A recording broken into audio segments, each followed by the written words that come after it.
दोस्तों, हम आपसे भारत के अद्भुत विषय तंत्र पे चर्चा करते हैं। तंत्र का शाब्दिक अर्थ हुआ तनोति त्रायतः नाम तंत्र। जिससे तन का त्राण हो वही तंत्र है। सामान्य जीव के लिए उसका शरीर ही उसका तन है।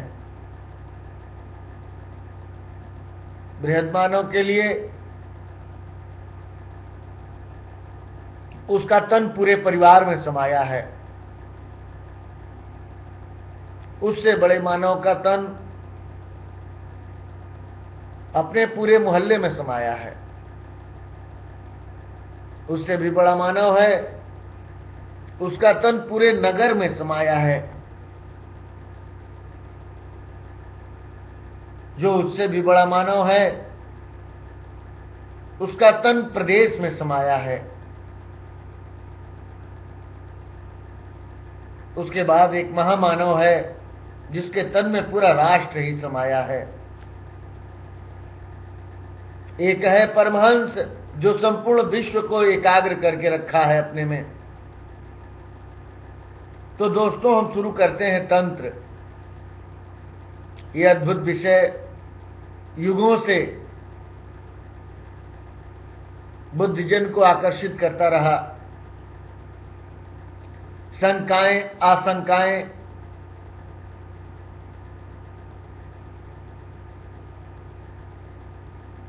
इसे हमेशा घेरे रही।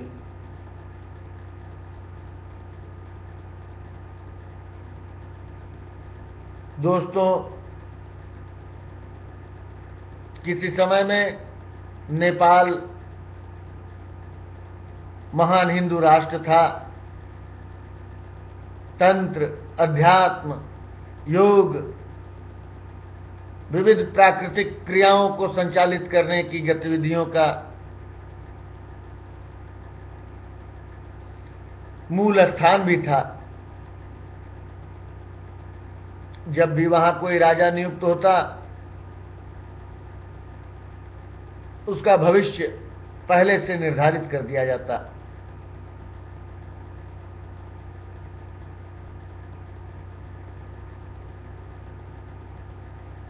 किन्हीं गुप्त कारणोंवश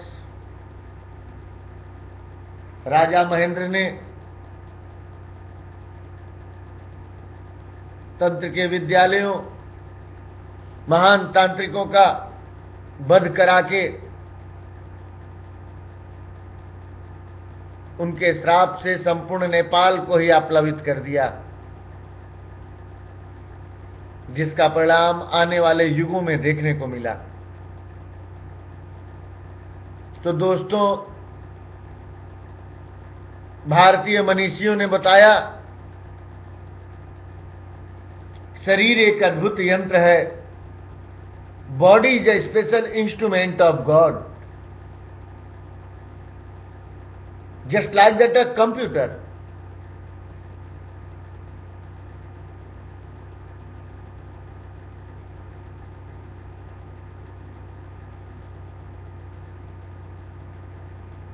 जिस तरह कंप्यूटर पे कोई पिक्चर देखता, कोई हिसाब किताब करता, कोई व्यापार करता, कोई देश चलाता, कोई राष्ट्र चलाता, इसी प्रकार हमारी शरीर है। उस परमपिता परमेश्वर द्वारा गढ़ी गई ये अद्भुत संरचना है। विशिष्ट ज्ञाताओं ने विविध विविध रंगों में इसे चलाया।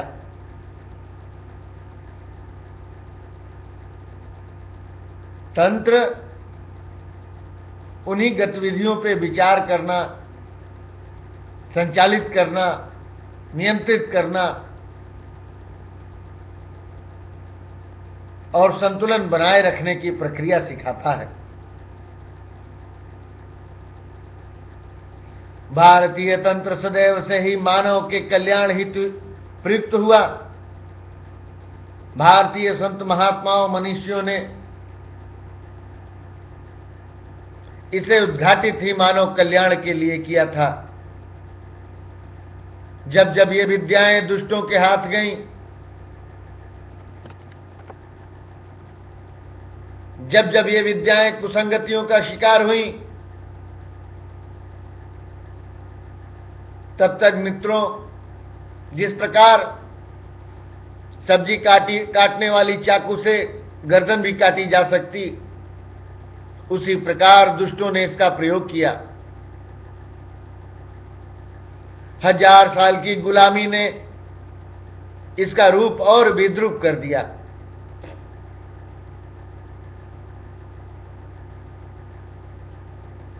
जो इस विषय के ज्ञाता थे,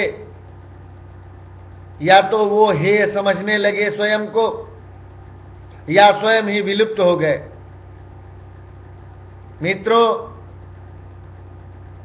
पर ये अमर विज्ञान कभी विलुप्त नहीं हो सकता। ये अमर विज्ञान आत्माओं से जुड़ी हुई थाती है, ऊर्जाओं का कलेवर धारण किए हुए एक शक्तिपुंज है, जो विविध जीवों के शरीर को धारण करते हुए निरंतर आगे को बढ़ती ही रहती है। ये मन से मन को जोड़ने वाली है, ये तन से तन को जोड़ने वाली है, विचार से विचारों को जोड़ने वाली है, खुशबू से खुशबुओं को जोड़ने वाली है, पवन से पवन को मिला देने वाली है।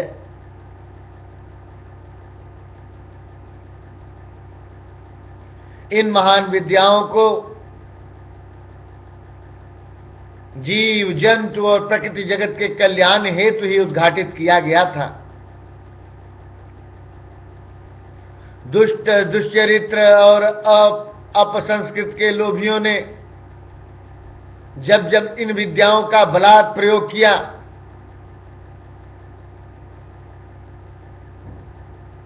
तब तब इसके विद्याधरी भी अपमानित किए गए।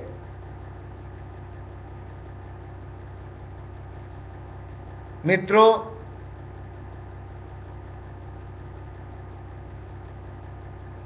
ये विज्ञान अद्भुत है, समस्त जीव जगत का कल्याण करने वाला है। अज्ञानता की चादर ओढ़े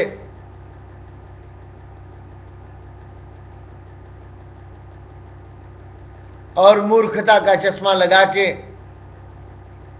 जिसने भी इसे देखा, उसे आत्मग्लानि ही हुई। ये विषय ज्ञानियों और विज्ञानियों का है, ये विषय संत महात्माओं का है। लोभी, परग्रही, दुष्चरित्र न इसे देख पाएंगे, न जान पाएंगे और न ही समझने की योग्यता रखते।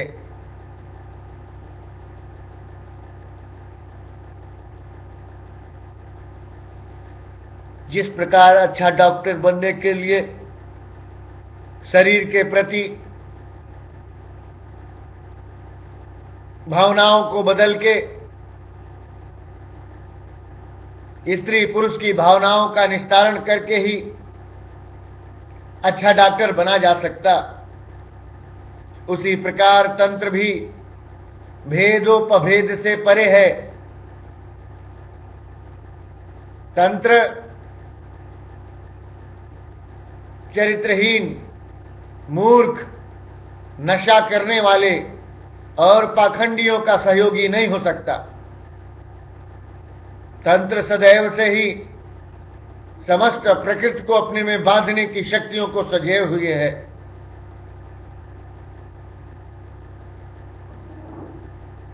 मित्रों, ध्वनि तरंगें जिस प्रकार जीवों को प्रभावित करती हैं, फोटोनिक एनर्जी प्रकाश की जिस प्रकार जीवों में आंदोलन करती है, जल का आलोड़न जिस प्रकार जीवों में आंदोलन करता है, तंत्र इन्हीं संरचनाओं को लेकर चलने वाली प्रक्रियाओं का उद्घाटन करता है।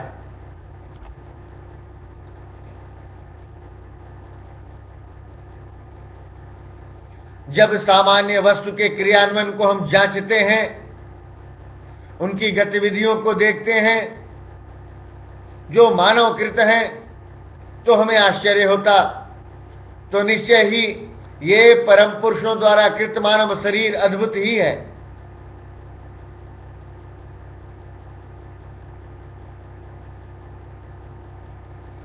दोस्तों,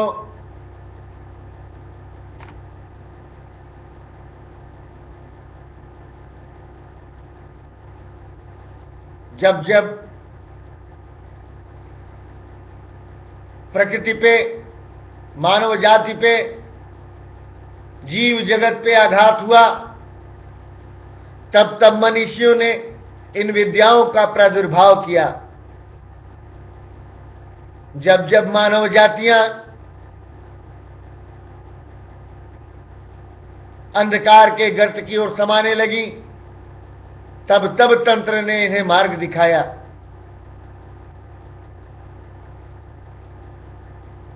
मित्रों, तंत्र किसी मूर्ख के लिए नहीं बना और ना मूर्ख जान ही सकता।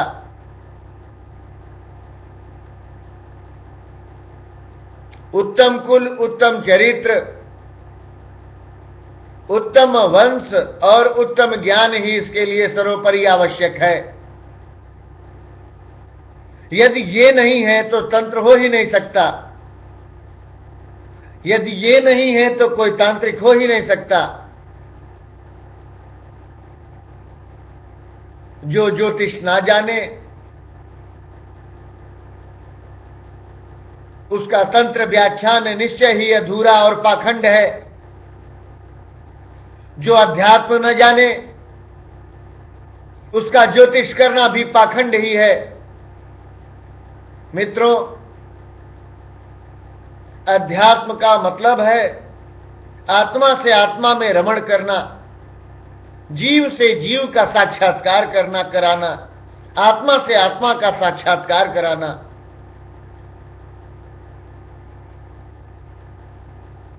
यदि ये नहीं है तो निश्चय जानो अध्यात्म भी नहीं है। अध्यात्म सौदे का सौदा नहीं। अध्यात्म एक महान प्रक्रिया है। हिमालय से गंगा का निकलना और समुद्र में विलय करने की प्रक्रिया। अध्यात्म संस्कारवानों को समझ में आता। कई पीढ़ियों तक निरंतर जिनके पुरखों ने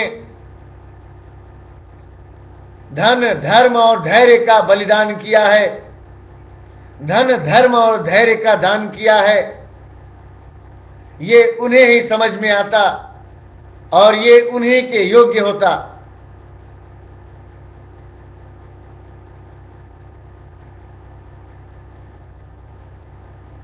अन्यथा लोभी, दुश्चारित्रिक, नशेबाज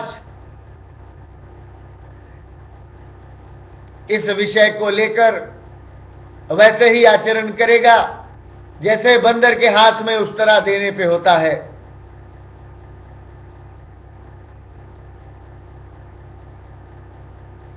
भारतीय मनीषियों ने जब जब मानव जाति को मानसिक, शारीरिक, पारिवारिक, सामाजिक रूप से आंदोलित होते देखा, पीड़ित होते देखा, उन्होंने इसके मार्ग बनाए। मार्ग बनाने वाले न लोभी थे न दुश्चरित्रिक। मार्ग बनाने वाले महलों में रहने वाले नहीं थे।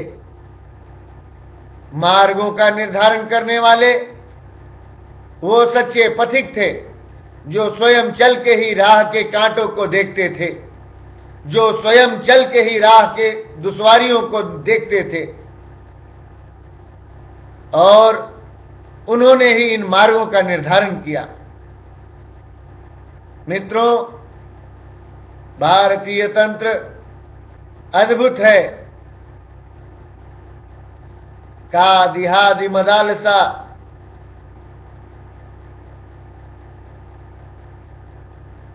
और महान विद्याओं का धारक ये तंत्र जिस दिन भारत में जागृत होगा जिस दिन भारत भूमि में अपनी ख्याति, अपने स्थान को प्राप्त करेगा, तो भारत भूमि को सोने की गैया बनने में देर ना लगेगी। ये तंत्र धरती में सोने उगा देता, ये तंत्र आकाश से सोने की बारिश करा देता, ये तंत्र बदसूरत को सुंदर बना देता, ये तंत्र बूढ़े को जवान कर देता, ये तंत्र सोए को जगाता, जगे को चलाता, चलते को दौड़ा देता।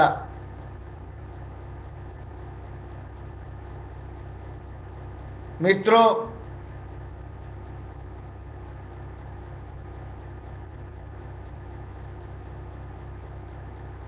भारतीय पद्धतियों में सुबह स्नान कर ध्यान लगाने की जो पद्धति बताई गई, पूजा करने की जो पद्धति बताई गई, ये किसी ईश्वर की पूजा नहीं है। ये स्वयं को स्वयं से पूजने की एक प्रक्रिया है, जिससे हम 24 घंटे में कुछ समय अपने को देख सकें, अपने को जान सकें। भारतीय अध्यात्म में, भारतीय धर्म में संकीर्तन गायन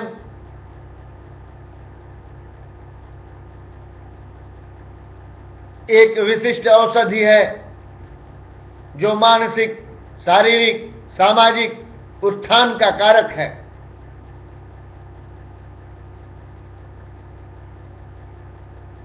हमारी इन प्रक्रियाओं को देखकर विश्व में अनेकानेक धर्मों ने जन्म लिया। हमारी इन सहिष्णु प्रक्रियाओं को देखकर अनेकानेक धर्मों ने इनका अनुसरण भी किया, पर हम जिन्होंने इन्हें अनुसरण करने योग्य बनाया था, उसे भूलते चले गए। जिस पश्चिम की नारियां भारतीय परिधानों की ओर आकर्षित होने में अपने को दिव्य समझती हैं, वहीं अब भारत की नारियां पश्चिमी नंगेपन की ओर पूर्ण आकर्षित हैं। हमारा परिवर्तन यदि यही रंग लाता है, तो निश्चय ही जानो दोस्तों, हमने दिशा गलत पकड़ ली है। हमारा परिवर्तन यदि देश में स्त्रियों में पुरुषत्वता और पुरुषों में स्त्रीत्वता के लक्षणों को जन्म देने का कारक बने, तो ये हमारी आध्यात्मिक, सामाजिक, मानसिक और शारीरिक अक्षमता का द्योतक है। हमें इसे दूर करना ही होगा। मित्रों, इस देश को जींस पैंट और पैंटी की ना जरूरत, इस देश को चरित्र और सभ्यता की जरूरत है।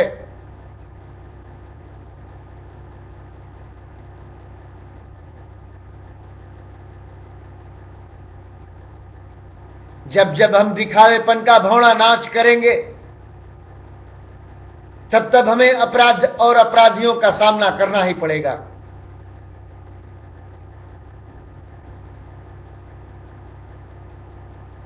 जब तक हमारा नेतृत्व करता स्वचरित्र न मिले, तब तक देशवासियों निश्चय जानो, कोयल का कूकना भी अपराध हो जाता है।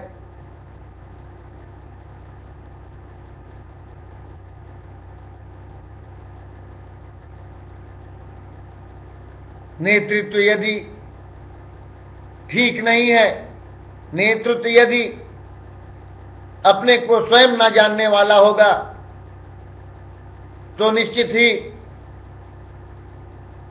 समूचे सेना को ही वो भगदड़ का रूप दे देगा,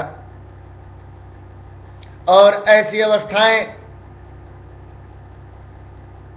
असहयोग के अलावा कुछ नहीं पैदा करती। हम कह रहे थे, हमारा अध्यात्म और उससे जुड़ा ये गंभीर विषय तंत्र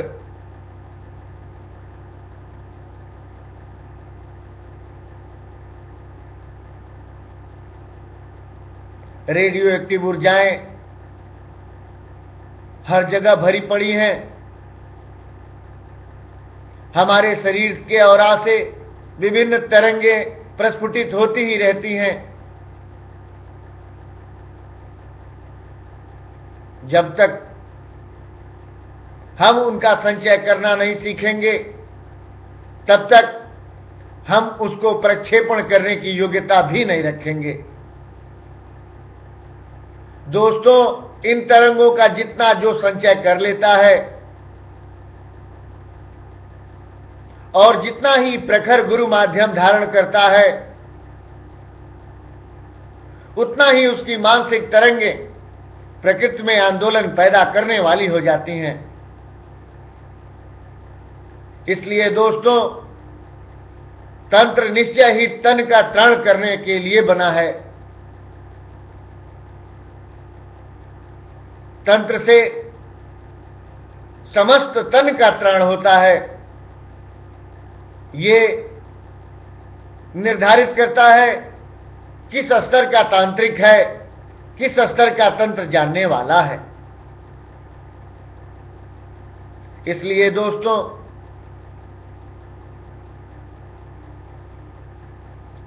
या तो इसे आप जान लें, उसके बाद अपनी आलोचनाएं करें। बिना जाने लोगों की कहा सुनी करके किसी चीज की आलोचनाएं सदैव ही मुख को ऊपर करके थूकने के समान है।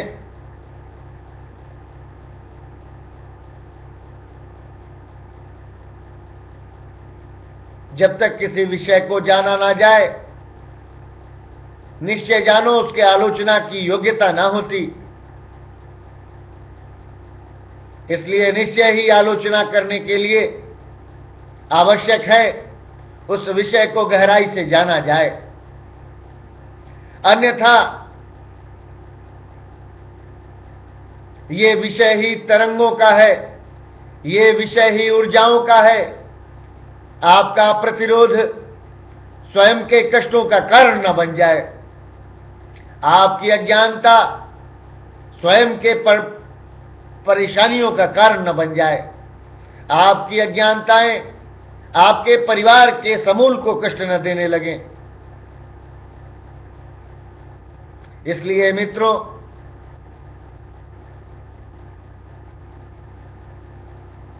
स्वयं को स्वयं के लिए समय देना ही होगा। हम नहीं कहेंगे कि कुछ समय ऐसा निकालो, प्रेम कर लो राम से। मित्रों, पाम मीन्स हथेली और राम मीन्स में हथेली होती है। एक हुए श्री राम, जो फकीर रहते हुए भी लोगों को राजपाट और क्या क्या देने को उद्यत हुए। एक हुए परशुराम, जिन्होंने हर अहंकारी के सर को उतारा। जब जब दिव्य मानवों के अवतरण का समय आता है, तब तब परिलक्षित जातियां जब उदंडता की ओर बढ़ती हैं, तो कोई न कोई महामानव आके उनका मर्दन अवश्य करता है। भगवान राम के आने से पहले ब्राह्मणों द्वारा किया गया अत्याचार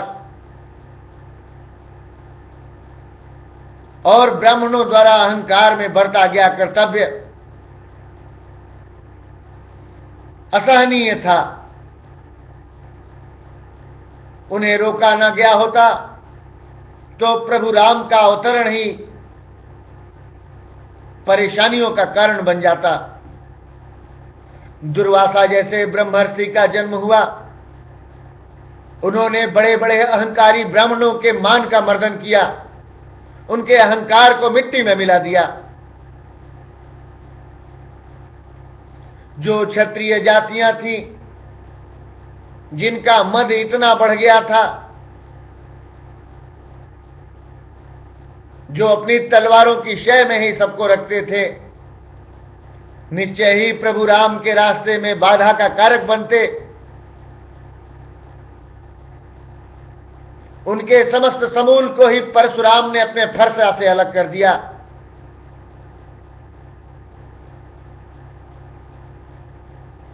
दोस्तों, जब भी कोई महामानव प्रकट लेता है, आने को होता है, उससे पहले देव शक्तियां उनके मार्ग को अवश्य प्रशस्त करने उतर जाती हैं।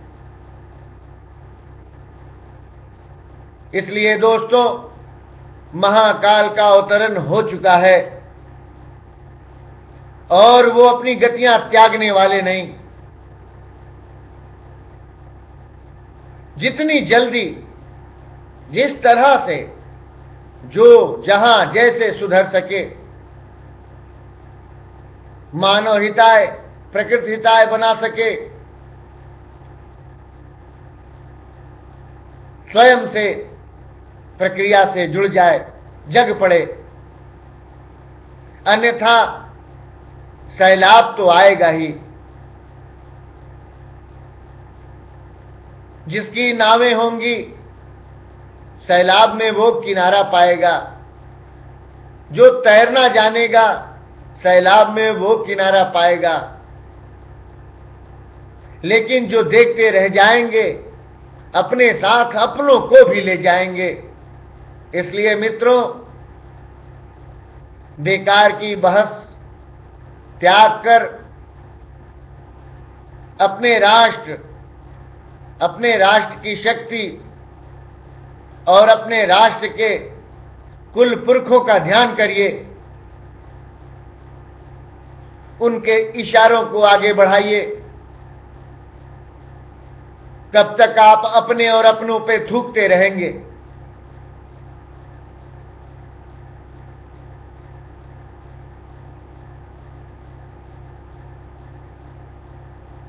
भारत जब जब जगा है, सूर्य के समान इसका उद्घाटन हुआ है। जिस प्रकार सूर्य उदित होकर आकाश मंडल की नक्षत्रिकाओं को अपने में समा लेते हैं, उसी प्रकार जब जब हमारा भारत अभ्युदय हुआ, तब तब इसने नक्षत्रिकाओं को अपने में समा लिया। दोस्तों, एक 100 साल का प्रयास हर नौजवान, हर नवयुवतियों से भारत माता मांगती है। जिसने सच्चा दूध पिया हो, जिसने अपने पिता की सच्ची वीर की बूंद पाई हो, जो अपने को भारतीय समझता हो, वो आज अभी से अपनी निष्ठाओं के प्रति, अपनी आस्थाओं के प्रति, अपनी श्रद्धाओं के प्रति अपने स्वयं शक्ति को जागृत करे और स्वयं भी जागृत हो जाए। मुझे तुच्छ प्रज्ञानाथ का आप समस्त जीवधारियों से यही आवाहन है। ओम शिव मां शक्ति।